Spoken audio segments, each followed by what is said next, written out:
Hey everyone, thanks for joining me today. I hope you are doing fantastic. We're going to be talking about some new or new-ish releases that I have had the opportunity to get my nose on, and I have some questions for you about a few that I'm interested in and have not been able to try out. I have 10 that I have either tried by decant, travel spray, or have a full bottle of. In fact, I spent quite a bit of money on one of these full bottles, and I want to share my thoughts on you on whether it's worth it or not. 3 of these were sent to me in PR, and I have mixed impressions about those as well. Before we get started, I would love to hear from you. In this time when we have release over release, month after month, of new fragrances here, there, and everywhere from every corner of the world, I would be interested in hearing from you.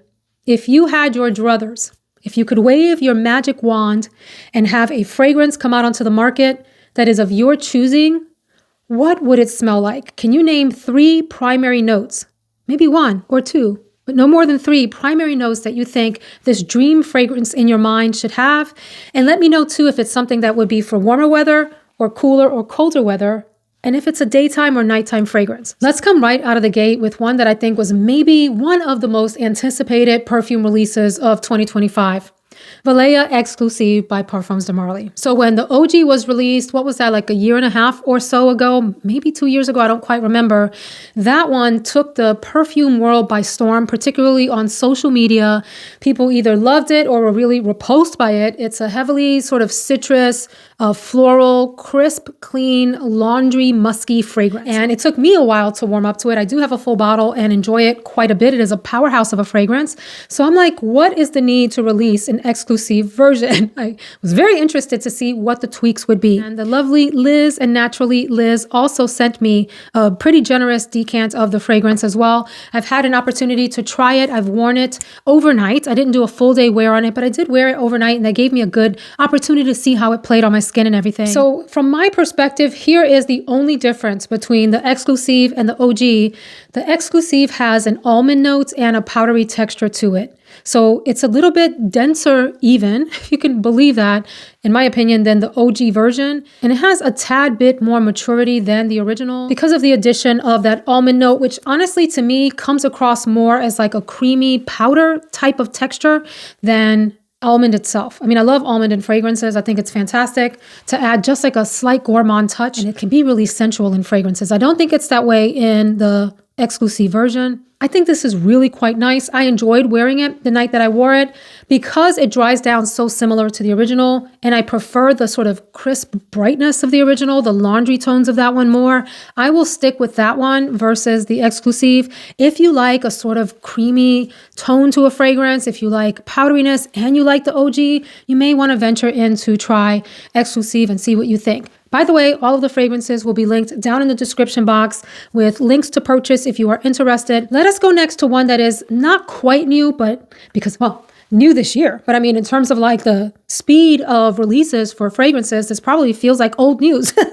I got this when it was first released and just haven't talked about it yet. And this is Golden Rule from Phlur, a house that I have come to enjoy more. I have a small obsession with vanilla skin.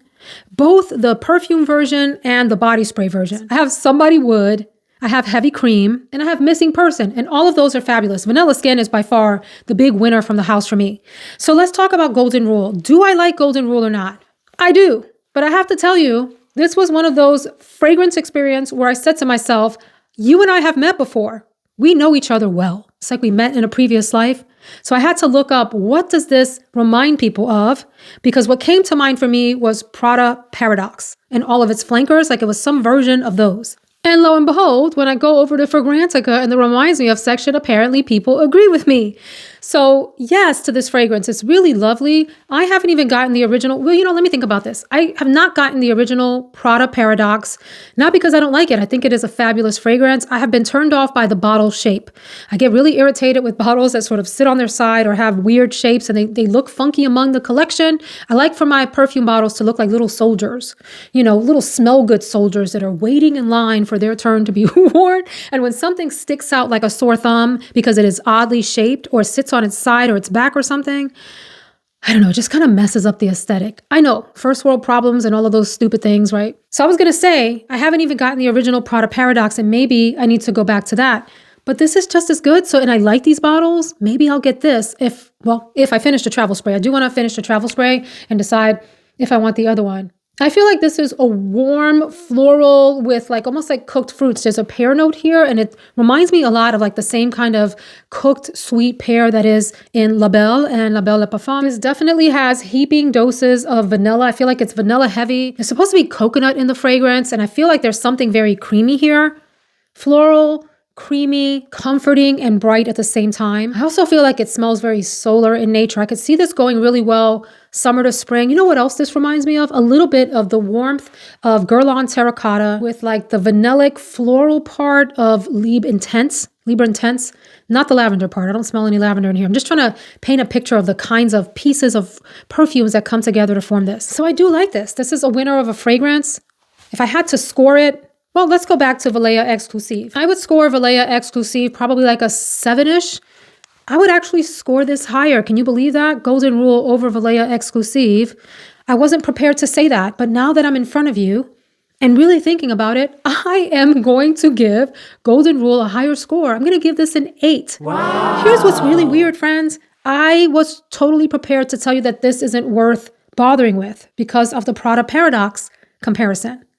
But now that I'm sitting here and explaining this to you and thinking about the fact that I don't enjoy the Prada Paradox bottle, it's becoming apparent to me that if I want that smell in my life, maybe I need to go with Golden Rule. Anyway, let me play around with this travel spray and come back to you. I haven't done have I done a full day wear? Maybe I wore this out to run errands. I do remember spraying it on myself. Like I see the visual of me. But I don't remember what I was doing that day. Maybe I went out to run errands or something, and I don't really remember. So I need to really visit this again. But I'm giving that a higher score. Golden Rule gets a higher score than Valaya Exclusif. I was not prepared to say that. And here we are. So then, here's a pleasant surprise that no one's really talking about. My Way Ylang was released recently. This has, excuse me. It's not a 2025 release. Apparently, I'm way behind the curve. This is a 2024 release. Where have I been? Okay, top notes are mango, coconut, orange blossom, bergamot. Middle notes, ylang ylang, tuberose, and the base, vanilla, musk, cedarwood. I think this is one of the more interesting releases of recent months. Let's just say that. I was convinced this was a 2025 release. Pardon me, I'm way behind the curve here. I like the whole My Way line. I think it is all very pretty. My favorite is My Way Nectar. That has made it into my top this and that list from last year. I think it's beautiful with that sort of fresh yet sweet pear note in it. This one definitely has a tropical flair. I can pick up a perfumey light mango here and the ylang ylang in the sense that sometimes ylang ylang has this like creamy banana-esque smell, and I like it here. So I have had a lot of fragrances that feature ylang ylang. Sometimes it's paired with other sort of woody, dark, incensey, mysterious notes. I don't love that version of fragrance that has ylang ylang. I like this kind. It doesn't look like it's gotten good reviews. That makes me kind of sad because I think this is a pretty interesting and different release. I don't think I've smelled something like this in quite a while. It's not that the fragrance is completely unique, but it is that it doesn't smell quite like most of the other either fruity, like tropical fruity, or floral fragrances that make up the sort of summer arsenal of scents. This one has a little bit of uniqueness to it, and so I definitely want to try this some more.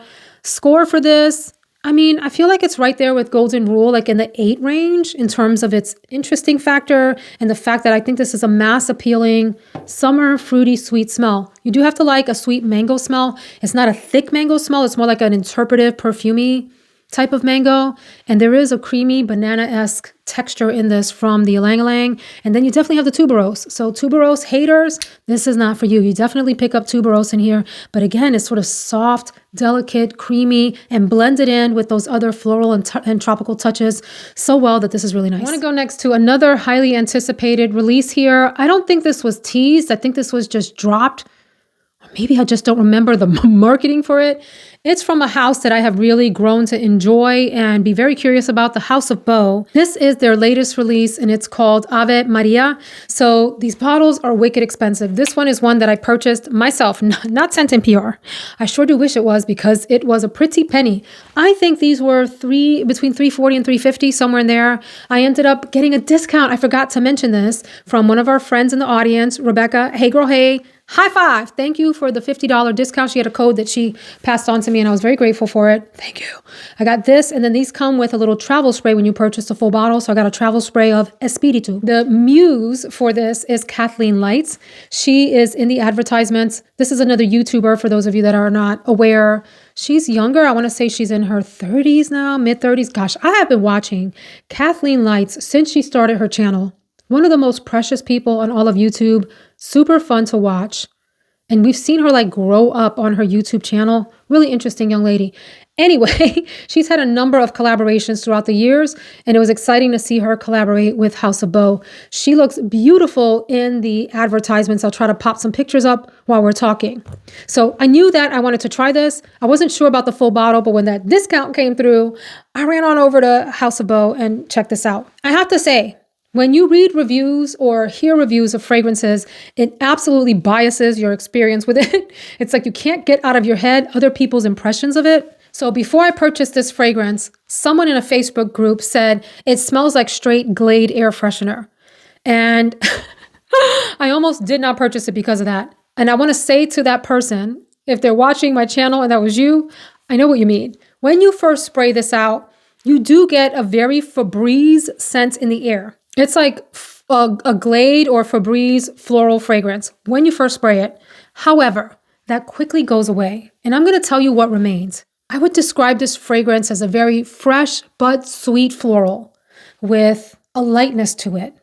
So if you're not a heavy floral lover, or if you feel like florals that maybe have like orange blossom or a lot of vanilla in the base or something like that, or woodsiness in the base, those are too heavy. But you do like the floral aspects, this is one to definitely try out. There are pros and cons with this. One of the cons is it opens up like air freshener and you're like $300 and some odd for an air freshener. No, thank you. But let that dissipate. Let that burn off in like the first minute or so. As this calms down, there is this very agreeable, super likable white floral and sweet smell. I'll share some of the notes in a minute here, but I get like a freshness of a gardenia slash magnolia. Gardenia, magnolia type of deal. And maybe even like a hint of tuberose, lily of the valley, maybe lilies in general. A very sort of pale, innocent smelling, light musk in the base and a sweet tone. Like, you know how when fruits ripen up, they have a sweetness to them? Imagine if flowers did the same thing. So as they ripen or mature, they kind of start to decay after that, right? So it reaches this peak period and it decays. Imagine if instead of decaying and smelling stinky, it actually smelled sweet. That's kind of what this fragrance reminds me of. There's no decaying smell in here. Oh my gosh, I was wrong on the cost. This is a whopping $365 and this is 75 milliliters.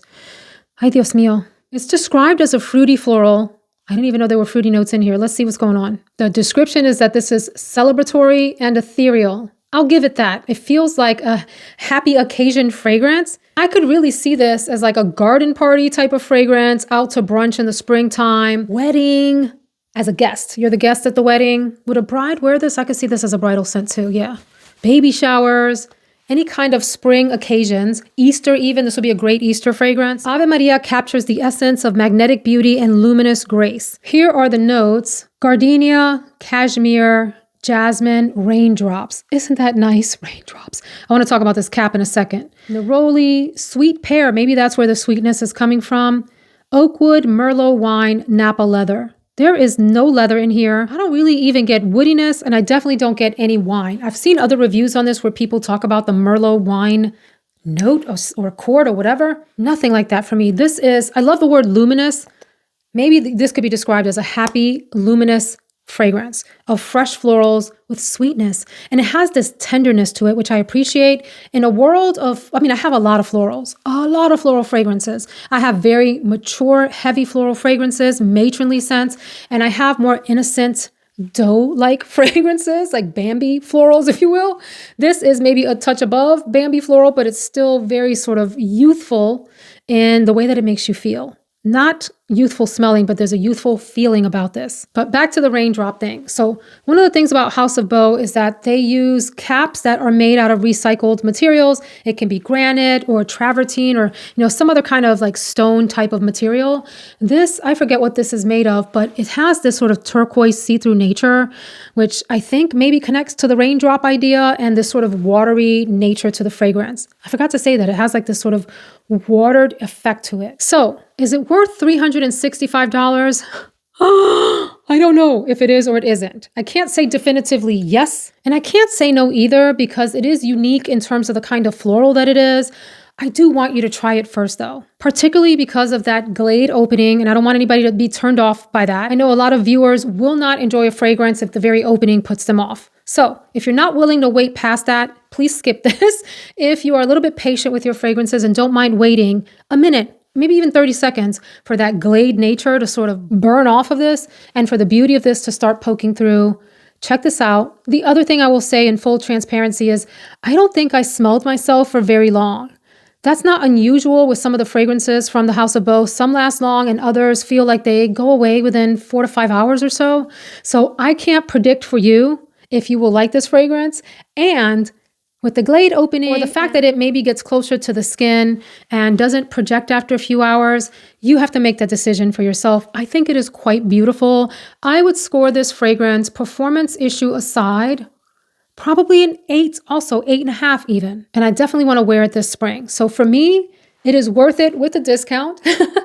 You let me know what you think, and have you tried this fragrance and what were your thoughts on it? Ave Maria. So let me talk about the 3 fragrances that were sent by So Avant-Garde for me to try. Mixed feelings about this. I'll start off with New Notes Latte Mimosa. I was really excited to get my nose on this one. The name alone, Latte Mimosa, sounded interesting. I've had mixed luck with New Notes. Some of them I really enjoy. Others are like meh or just not for me. And I have to say with this one, I hate it. This is not for me, and I cannot explain to you why. Some of the notes in this fragrance include, at the top, bergamot, mimosa, in the middle, ylang-ylang, iris, and jasmine, base, musk, sandalwood, and vanilla. I don't get very much vanilla or sandalwood at all. I don't even understand what I'm smelling here, and I think that's part of the problem. This fragrance confuses me. When I spray it, it's like I want to like it because of the name and because when I look at the notes, it should be something that vibes with me, and we don't get along.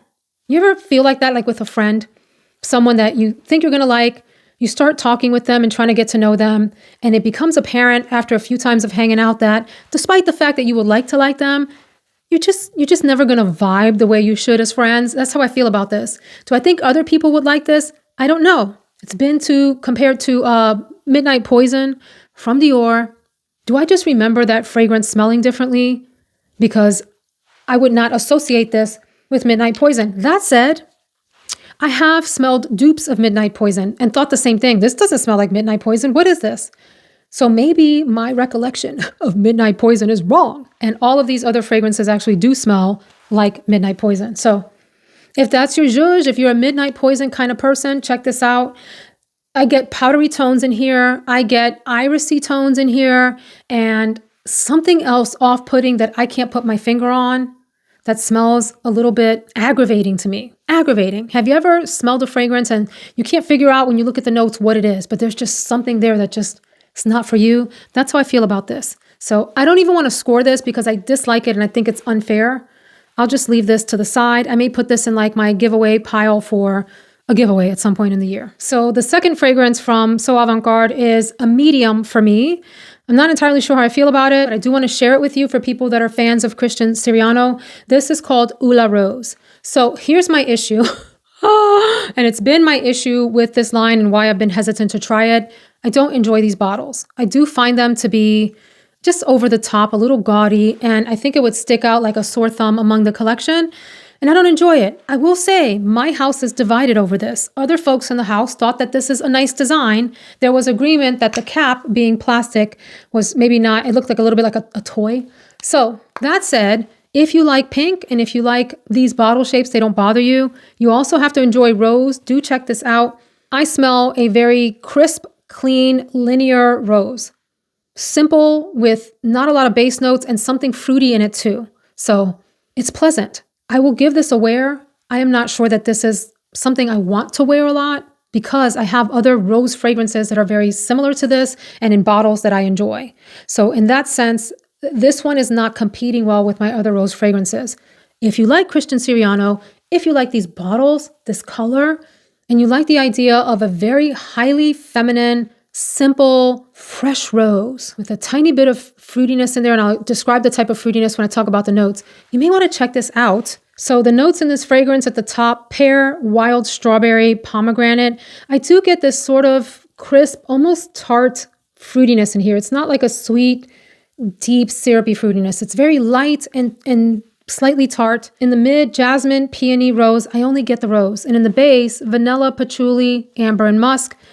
I don't pick up any of that. Maybe a little bit of musk. So I'd say like a really faint musk in the base, and then rose and something like wild strawberry, right? So like a greenish strawberry.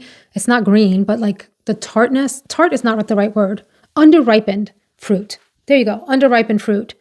Let me know your thoughts on these bottles. Do you own any Christian Siriano bottles? And if so, do you like them?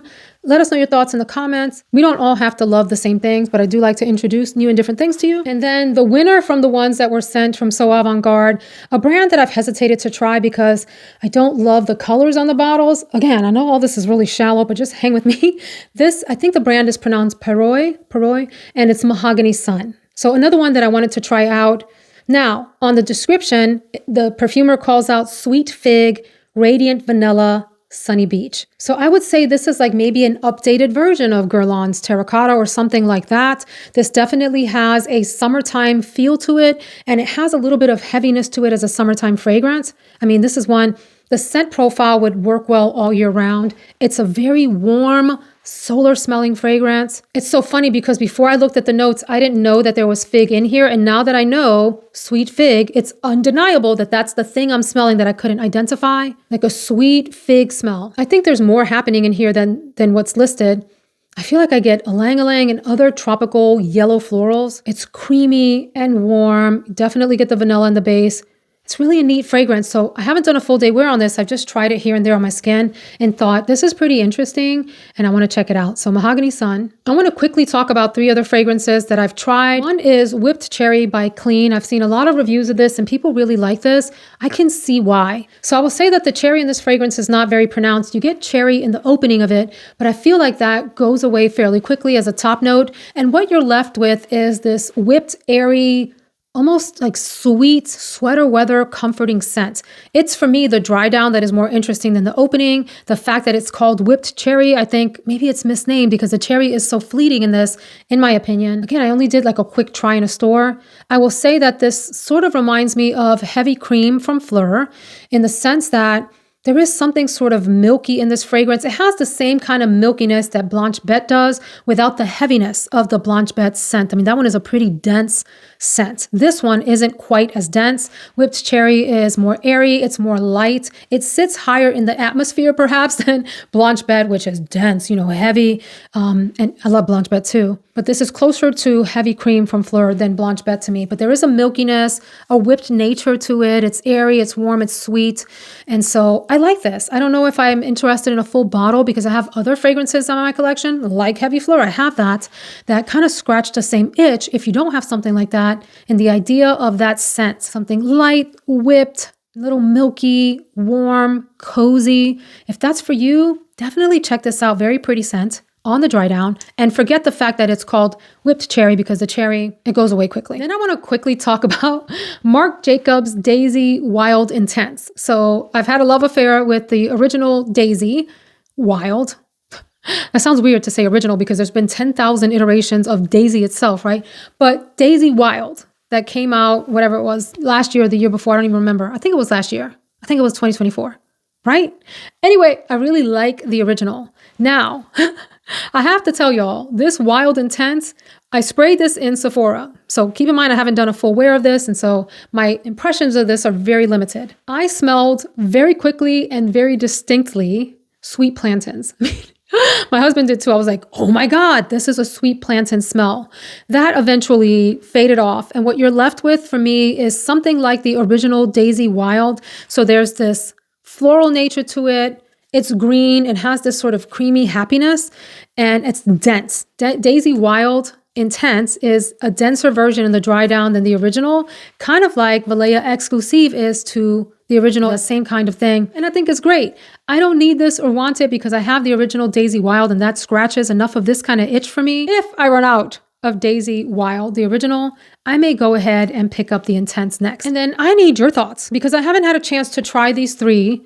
I heard not good reviews about one of them and I have no idea about the other two. One is, and I have to try this, and I may have a full bottle of this if I like it, because the bottle itself, it's a FLOWERBOMB Extreme. It's a pure pink bottle, and I think that's really cool. So the Extreme has a top note of raspberry, rose, orange blossom, and jasmine in the middle, and vanilla bean in the base. People voted the main accords as vanilla, sweet, and fruity with the white floral following that. I'm really interested to try this fragrance. Have you tried it? If so, how similar is it to the original FLOWERBOMB? And is it something that you think I would like? You all tell me your thoughts. I'm really interested in this fragrance. Here's the one that I have not heard great reviews about. Cashmere and Vanilla Essence from Donna Karan. The comments in the Facebook groups were that it's weak and not long lasting and just like a whisper of the original fragrance with some vanilla in it. So I'm tempted to pass. I do like the Palo Santo one. Cashmere and Palo Santo. I have not tried the others in the lineup. I think there were 3 or 4 that were released together. And so this is a new one that was recently released. And have you tried it? What do you think? Do give us the tea in the comments, please. Then, no one has talked about this. Why not? So this one is called LIBRE New or New. How do you say N-U-E? Parfum de peau, right? Of the skin. Isn't peau skin? So the description here, a new citrus floral fragrance reminiscent of long Mediterranean summers, created with a blend of juicy citruses like green mandarin and bergamot, along with Libre's iconic sensual orange blossom and vibrant lavender. This scent encapsulates long-lasting summer freedom. And I'm curious what you all think. I have enjoyed most of the Libre flankers. I have not ever gotten back to the original Libre. I tried a travel spray of it later because I didn't like it on first try, the original, and then I tried the travel spray or whatever like a year or 2 later, and I still didn't care for it. I love Libre Intense.